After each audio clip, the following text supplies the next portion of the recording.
Let's be honest. Have you ever felt like a fool for your own kindness?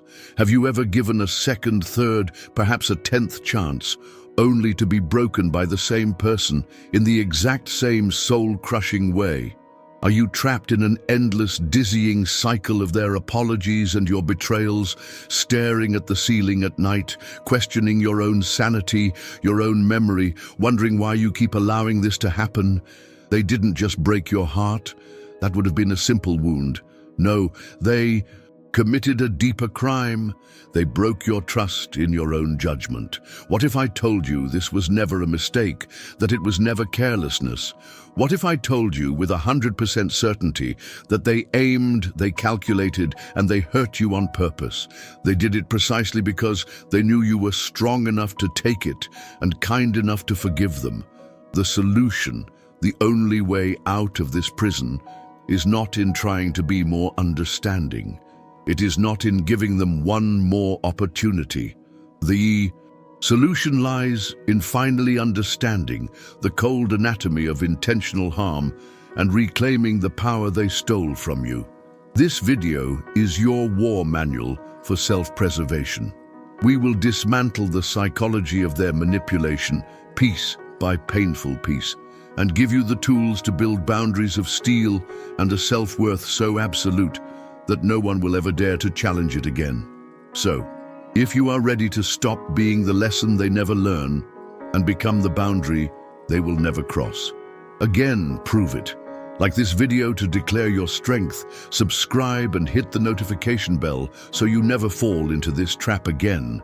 Share this with someone whose life you might save with this truth, and comment below with "I choose myself" to join the army of people taking their power back. Part 1. The Anatomy of Intentional Harm, Deconstructing Malice, Section 1.1. The Dangerous Lie of Universal Second Chances. We are immersed in a culture that romanticizes second chances, and in doing so, it feeds you its most toxic lie, that everyone, without exception, deserves one. This narrative is woven into the fabric of our stories, our movies, our self-help mantras. We are conditioned to believe that withholding forgiveness or refusing re-entry is a sign of a hardened heart, a spiritual failure. This pervasive societal pressure creates a profound cognitive dissonance within the victim. Your gut, your pain, your lived experience screams danger, while the world whispers that a good person would be more compassionate. This is a form of societal gaslighting, and it is here that your first battle for freedom must be waged. You must understand that this universal maxim is a dangerous oversimplification. It fails to account for the critical variable of intent. Let us be brutally honest, right here, right now. Not all wounds are accidental. Not all damage is born from innocent ignorance. Some people knew. Let that sink in. They knew exactly what they were doing when they hurt you. They saw the cliff. They saw you standing near the edge, your trust making you vulnerable, and they consciously chose to push. They may have even smiled as they did it, secure in the knowledge that your good nature would provide their safety net. Emotional intelligence is not about endlessly justifying their push or blaming the cliff. It's about finally honoring your own survival instinct and walking away from the edge for good. Section 1.2. Differentiating mistake from pattern to reclaim. Your sanity. You must become a master at distinguishing a singular mistake from a systemic pattern.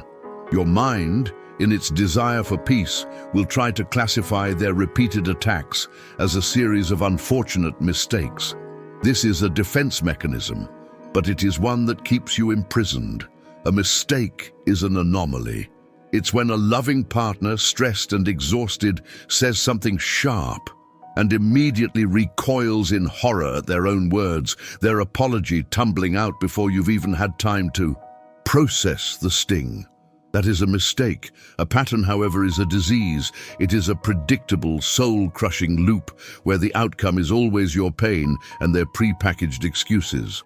A pattern is when you start walking on eggshells, editing your words and actions to avoid setting them off, knowing that any perceived slight could trigger the same outburst, the same silent treatment, the same cruel dismissal. It's when you feel that familiar knot of dread in your stomach because you can predict, with sickening accuracy, exactly how the evening will end. When you can script their apology in your head before they even speak it, you are no longer dealing with mistakes. You are living inside their pattern, and patterns are brutally honest. They scream a person's true priorities from the rooftops.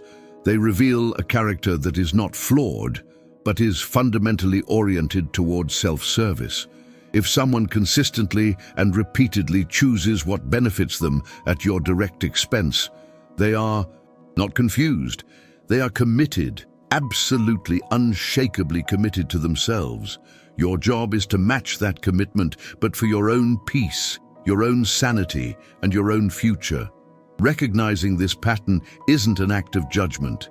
It's an act of finally believing what your pain has been trying to tell you all along. Section 1.3. The Psychology of Strategy. How harm is calculated. Intentional harm is rarely an impulse, it is an architectural plan. The people who engage in this are emotional, architects of your destruction. They don't act blindly, they act with chilling precision. Their process begins with a phase of reconnaissance. They study you not as a lover would, but as a predator would study its prey.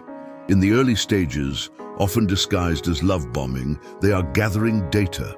They test your boundaries with small infractions to see how you react.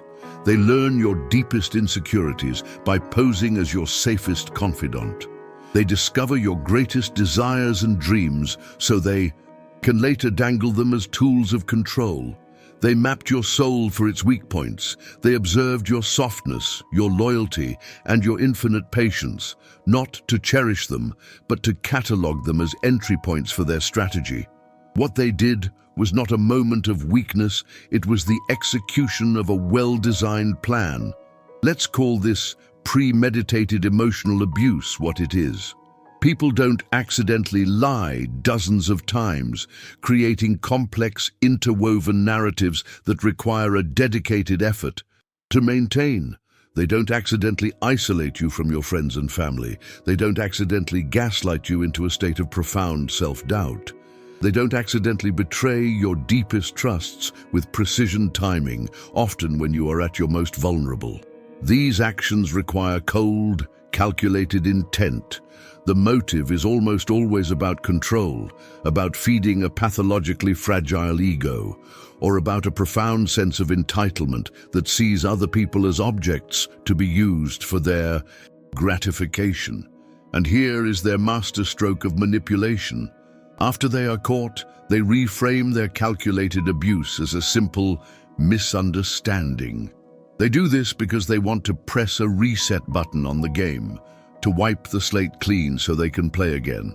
Your emotional intelligence is the firewall that stops this reset, recognizing their plea not as a desire for peace, but as a desperate attempt to regain access to their playground.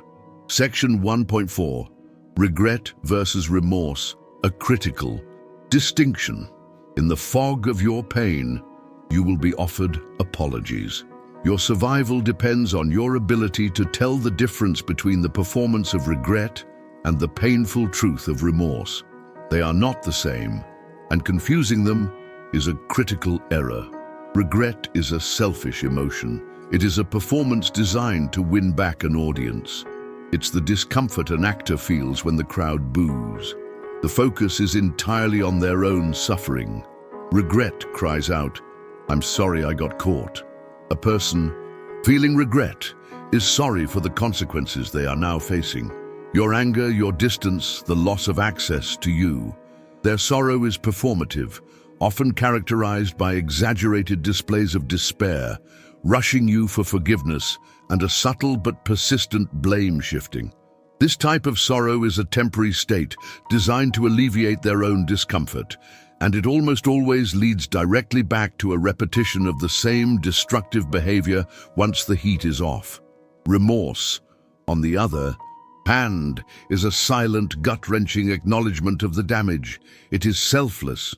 Remorse whispers, "I am sorry that I hurt you." A person feeling true remorse is haunted by your pain, not by their own inconvenience. They take absolute ownership without the cancerous buts and justifications. They are patient. They do not demand or rush your forgiveness because they understand that healing takes time. They accept your boundaries and the consequences of their actions without complaint. They proactively seek to make amends, not to win you back, but because it is the right thing to do. This is the difference between a person sorry they got caught and a person sorry they caused the wound. Do not settle for the cheap theatrics of regret. If the evidence of deep, transformative remorse is not there, and it rarely is in these cases, then there is no foundation upon which to build anything new. The door must not only be closed, but locked and bolted. Part 2. The Perilous Myth of the Second. Chant Section 2.1. The True Cost of Re-Entry. When you stand at that crossroads, tempted by their pleas to grant one more chance, you must operate not as a hopeful lover, but as a ruthless accountant. You must calculate the true, multifaceted cost of their re-entry into your life. Allowing them back in is not kindness. It is willingly exposing yourself to a known toxin. The cost is not just a risk of more emotional pain. It is a guaranteed theft of the most valuable assets you possess. Consider the cost to your time, the sacred, non-renewable currency of your life. Every single minute you waste trying to rehabilitate a connection they intentionally poisoned is a minute stolen directly from your destiny, your joy, and your evolution. Then, calculate the cost to your energy, your life force. The sheer exhaustion of having to be constantly on guard, of analyzing their every move, of living in a state of hypervigilance, drains your spirit dry. But beyond that, consider the cognitive cost. Your mind, a powerful instrument for creation and growth, becomes hijacked. It is consumed by obsessive thinking, replaying their betrayals, trying to solve the unsolvable puzzle of their motives. You lose your mental clarity. Your focus shatters. You cannot be present in your own life because your mind is perpetually occupied by their drama. This is the energy you should be pouring into your dreams, your health, and the people who actually cherish you. Finally, weigh the opportunity cost. While you are trapped in their orbit, you are invisible to the universe of healthy, respectful, and loving possibilities that are waiting for you. You were not born to be a rehabilitation center for people who enjoy setting fires. The cost of admission is your future. Decline the transaction. Section 2.2, the subconscious contract of self-abandonment. The most insidious poison of the second chance is not the repeated external harm. It's the internal damage it inflicts. Every time you consciously override your intuition and reopen that door, you sign a poisonous agreement with yourself. You are training your own soul to accept abuse, and this training has devastating long-term consequences. First, you teach yourself that your self-worth is a negotiable commodity. You communicate to your deepest self that your safety and well-being are less important than their desire for another chance. Your value ceases to be a fixed point and becomes a variable that can be lowered to accommodate their disrespect. This makes you more susceptible to abuse in the future, as you have learned to silence the part of you that screams, "I deserve better." Second, you calibrate your soul to accept betrayal as normal. Your normal meter for human behavior is broken and recalibrated to a lower, more dangerous standard. The shock and horror of their actions diminish with each repetition. The cycle of pain-apology reunion becomes a twisted form of normalcy, and you slowly forget what genuine respect even feels like. This makes it difficult to recognize healthy relationships when they do appear, as they may feel boring or lacking the intense passion of the drama you've become accustomed to. The ultimate deal breaker becomes just another bad day. Third, And most destructively, you teach yourself that your own boundaries are meaningless suggestions.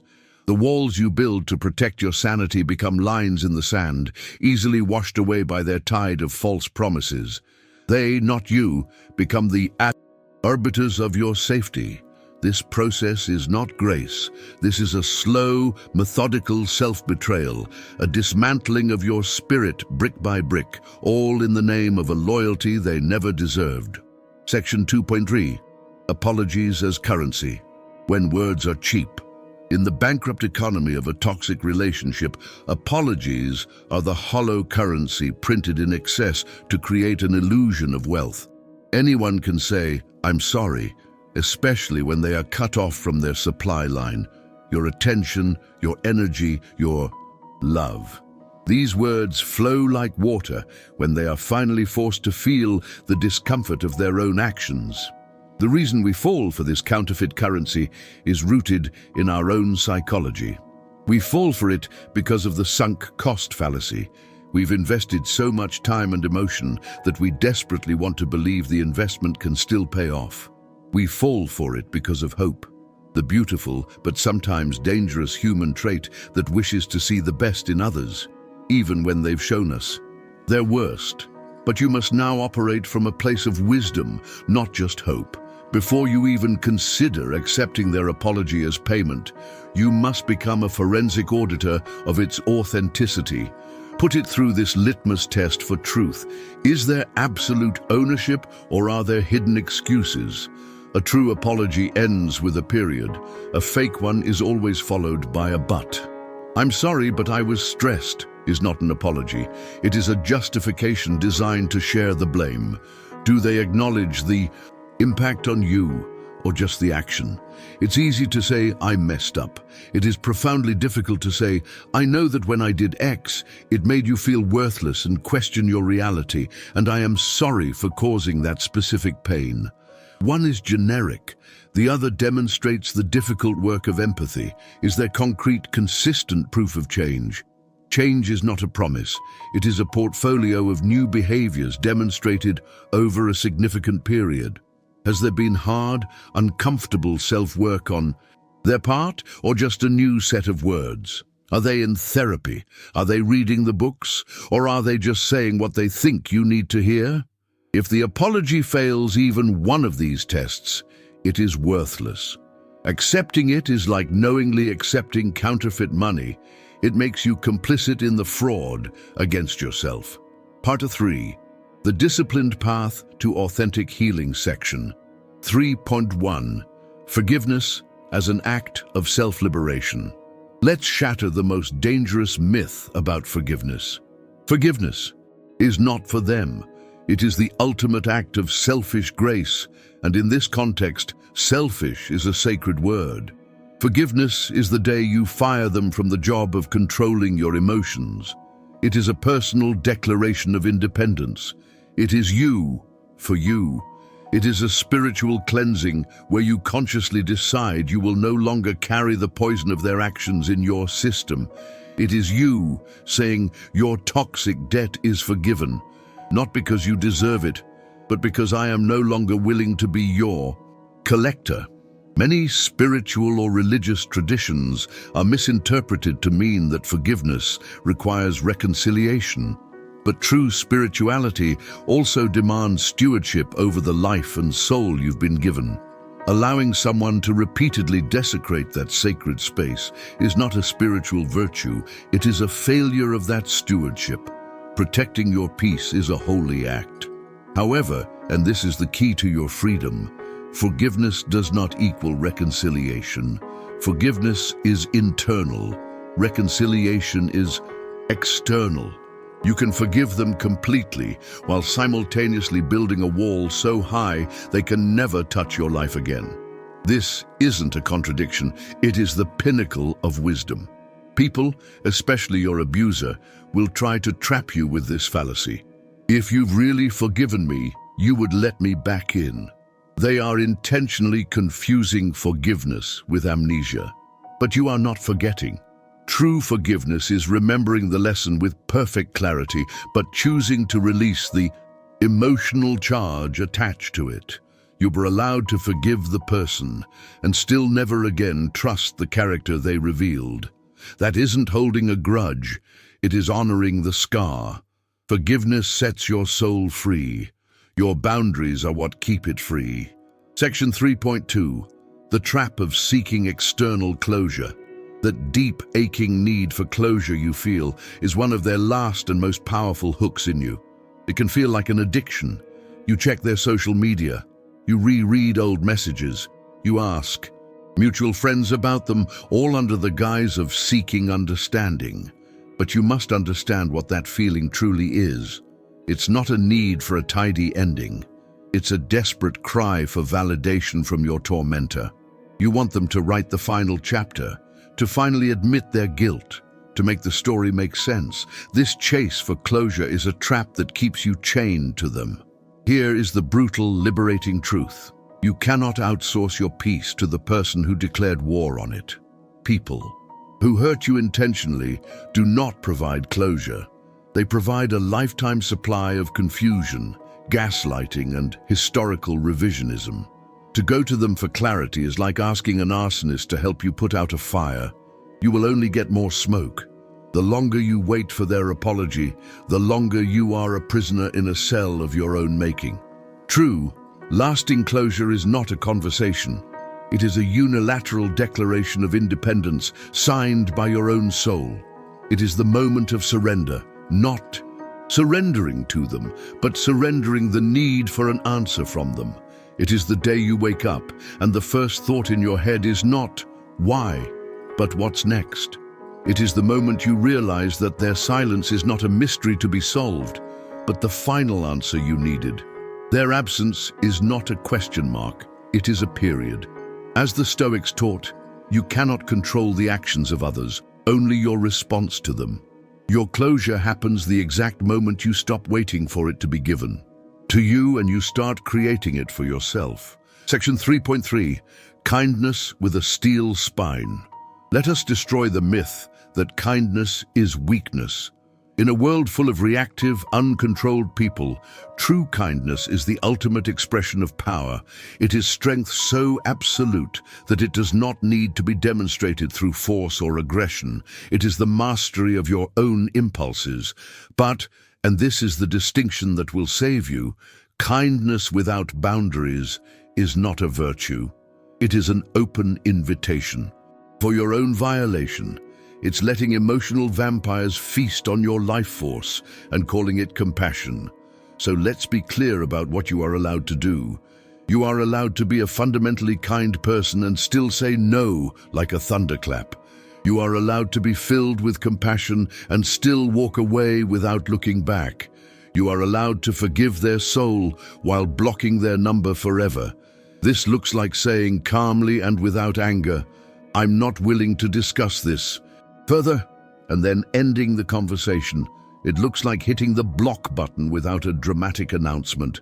It's a quiet, firm, and decisive protection of your energy. Any kindness that costs you your sanity is a transaction you can no longer afford. Toxic people weaponize your goodness. They praise you for being too sensitive or too nice because it's code for you are easy to manipulate. They are counting on your empathy to be a shield for them, not for you. That ends today. The version of you they knew is gone. The new you understands that kindness must have a steel spine. It must be protected by the sacred walls of your inner kingdom. Section 3.4. Manipulation Tactics Unmasked. To win this war for your soul, you must become a student of their weapons. Recognize these tactics for the cowardly maneuvers they are, each designed to fulfill a need within them at your expense. Weapon 1. Guilt tripping. Recognize this weapon? The moment you pull away, they try to frame your self-preservation as an attack on them. After all I'm doing to try, you're just giving up on me?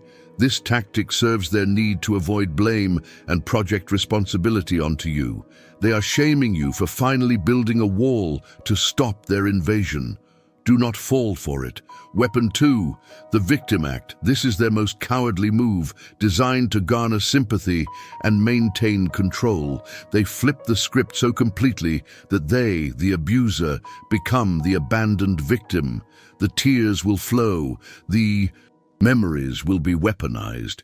How could you abandon me after everything? This serves their pathological need for attention and centrality in the narrative. Their pain does not erase the harm they intentionally caused. It's a calculated performance to make you feel so guilty that you stay. Weapon 3, breadcrumbing. Just as you find the strength to walk away, they will throw you a tiny crumb of hope. A text saying, "I know I can change," or "I can't lose you." This serves their need to keep you as a supply on the back burner. It's just enough to keep you emotionally tethered, to keep you starved, but still hoping for a meal that will never come. They don't want to change. They want to keep you in the game. Weapon 4, weaponizing history. They will use the beautiful moments of your shared past as a shield for their ugly present behavior. You're just going to throw all our history away? This serves their need to create a sense of obligation. Do not confuse shared memories with shared respect. If your history truly mattered to them, they would never have risked it with their betrayal. Part 4, the unspoken power of silence, reclaiming sovereignty. Section 4.1, silence as a strategic response. Your abuser is an addict, and their drug of choice is your reaction. They thrive in the currency of conflict. They will provoke and poke you, desperate for a rise, because your emotional reaction is their victory condition. It validates their importance and gives them something to fight against. If you scream, you are unstable. If you explain, your words will be twisted. If you defend, you are guilty. It is a game rigged against you. To win, you must refuse to play. Your silence is not weakness, it is the detox they cannot handle. When you offer them a void where there was once chaos, you starve them of the very energy they need to survive. This connects to the Stoic concept of the inner citadel, a fortress within your mind where the chaos of the external world cannot touch you. Your silence is the act of retreating into this citadel. It is a conscious, strategic withdrawal of your life force. It is the ultimate statement. My energy is no longer available for your consumption. You do not need the last word. Your silence is the last word. It is the thunderous sound of you choosing yourself. Section 4.2. How silence dismantles the manipulator's world. Silence is more terrifying to a manipulator than any argument because it forces them into a space they dread. A room alone with themselves. They need you to play a role in their twisted narrative, but your silence gives them a blank script. It becomes a blinding mirror, forcing them to see their own reflection without the distortion of your reaction. Their escalating panic when faced with your silence is predictable. First, they will express confusion. What's wrong? Then anger. How dare you ignore me? Then they will attempt bargaining, the breadcrumbing tactics. Finally, when none of that works, they may fall into a feigned desperation. This entire sequence is proof that your silence is working. Your silence is an echo chamber for their own guilt, and it is irrefutable proof that they have lost control. This is why they will keep checking on you, trying to break that silence. They expected you to fall apart. Instead, you became a ghost in their machine. You vanished. This absence, this control you now have over their access to you is a psychological death blow to their ego. They thought your silence was your prison, but they are the ones haunted by it while you are thriving in the peace it created. Section 4.3. Silence as the ultimate boundary. Silence is the act of enforcing your boundaries without saying a word. You do not need to send a final text. You do not need a dramatic confrontation. Your silence says everything they refuse to hear. It says, the price of admission to my life is respect, and you can no longer afford it. There is no debate, no negotiation. There is only the quiet, impenetrable fortress of your peace, and that fortress door is not locked with hatred. It is sealed with self-respect. Inner peace is not loud. It is the sound of nothing at all, and that nothing is a roar that will echo in their minds for the rest of their lives. It is the full sentence that ends their chapter in your life, with no epilogue and no sequel. It is your declaration of sovereignty, the final act of reclaiming your power, not by reacting, but by simply becoming unavailable to the chaos. It is your peace, won not on the battlefield of argument, but in the stillness of your own inner sanctuary. Let's settle the account once and for all. The emotional debt is not yours to pay. You owe them nothing. Not your time, not your words, not even your anger, nothing. You do not owe them an explanation for your healing. They heard you the first time. They simply did not care. The only debt you have is to yourself. You owe yourself the future you sacrificed while you were their prisoner. You owe yourself the peace you surrendered while you were their playground. Now is the time for the great inauguration. You must redirect the fierce, unwavering loyalty you so freely gave to them and bestow it upon yourself. This is your coronation. You now defend your peace with the ferocity you once used to defend their potential. You protect your energy as if it is the crown jewel of your kingdom, because it is. This shift does not make you cold. It makes you sovereign. It makes you wise. It transforms you into someone who finally understands the sacred truth. Not everyone who knocks deserves entry into the temple of the healed you. The damage they caused was their decision. Now it is your turn to make one. Choose yourself every time, without hesitation and without a single apology. And now that you've closed the door, you must learn how to spot who's knocking. In the next video, we will break down the 7 subtle red flags that expose a manipulator before they can ever get close to you. This is the most important step in protecting your future. Click the video on your screen now and let's continue your evolution.